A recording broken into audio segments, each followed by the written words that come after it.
नमस्कार मित्रांनो, या मंदिरासमोर औरंगजेबाला घासावे लागले नाक. तोडण्यासाठी आल्याने सैन्याचे झाले असे हाल. मग पुढे काय झाले जाणून घ्या. नमस्कार मित्रांनो, श्री स्वामी समर्थ. छावा चित्रपटाच्या माध्यमातून स्वराज्यासाठी छत्रपती संभाजी महाराज यांचे हौतात्म्य उभ्या जगाला कळले. ते यापूर्वी पुस्तकातून मांडले गेले होते. औरंगजेब हा क्रूर शासक होता याचे दाखले इतिहासात पानोपानी मिळतात.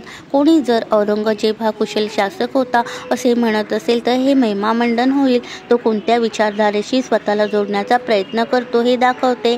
औरंगजेबाने त्याच्या सत्ता काळात 1000हून अधिक मंदिरे पाडल्याचा दावा करण्यात येतो. त्यातील अनेक मंदिरे तोडून तिथे त्याने मशिदी बांधल्या. पण देशात एक मंदिर तोडण्याचा प्रयत्न त्याच्या अंगलट आला आणि घाबरून त्याने मंदिरासमोरच गुडघे टेकले.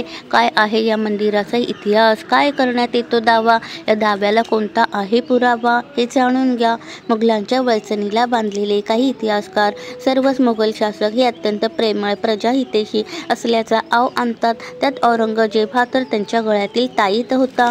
औरंगजेब हा तसा पाहिला तर अखेरचा एक हाती सत्ता ठेवणारा मुघल होता. त्यानंतर या सत्तेला घरघर लागली. औरंगजेबाने भारतावर 1658 ते 1707 असे राज्य केले. त्यातील 27 वर्षे मराठ्यांनी लढण्यात त्याने खर्ची घातली आणि मराठ्यांनी त्याची माती केली. त्याचे थडगे छत्रपती संभाजीनगर जवळील खुलताबाद येथे मराठ्यांच्या शौर्याची साक्ष देते. तर त्याने अनेक मंदिरे पाडून मशिदी बांधल्या आणि या मंदिरात त्याची काही टाप लागली नाही, त्याची डाळ शिजली नाही. औरंगजेबाचे सैन्यच पडलं बेशुद्ध.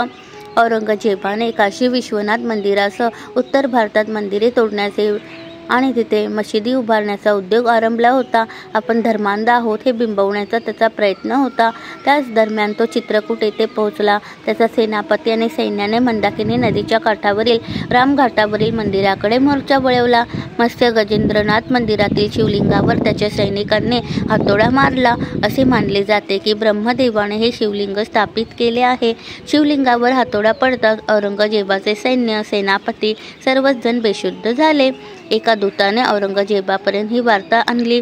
हे दृश्य पाहताच औरंगजेबाला घाम फुटला. त्याने त्याच्या सहकाऱ्यांशी याविषयी चर्चा केली. बालाजी मंदिरात घेतली धाव. मत्स्य गजेंद्रनाथ मंदिराजवळील बालाजी मंदिराकडे सुद्धा त्याचे सैनिक गेले होते. पण सहकाऱ्यांनी सल्ला दिल्यावर औरंगजेब धावतच या मंदिरात पोहोचला. तिथे त्यावेळी संत बालकदास हे पुजारी होते. औरंगजेबाने झालेला प्रकार कथन केला. संत बालकदास यांनी औरंगजेबाला उपाय सांगण्यासाठी त्याच्याकडून एक वचन घेतले. चित्रकूट येथील मंदिराला हात लावणार नाही असे ताम्रपट लिहून देण्यास औरंगजेबाला सांगण्यात आले. औरंगजेब त्यासाठी तयार झाला. असे टळले संकट. औरंगजेबाकडून ताम्रपट देण्यात आल्यावर संत बालकदास यांनी त्याला मंदिरातील उदी दिली. त्याला या परिसरापासून 10 किलोमीटर बाहेर जाण्यास सांगितले. औरंगजेबाने उदी डोक्याला लावताच सर्व सैन्य जागे झाले. औरंगजेबाने या मंदिराला हजारो एकर जमीन दान केली.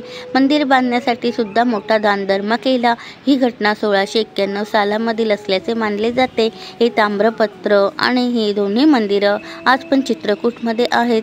शिवलिंगावर हातोडीचा घाव पण आहे. ही सर्व माहिती सध्याचे महंत भुवनदास यांनी दिली आहे. धन्यवाद.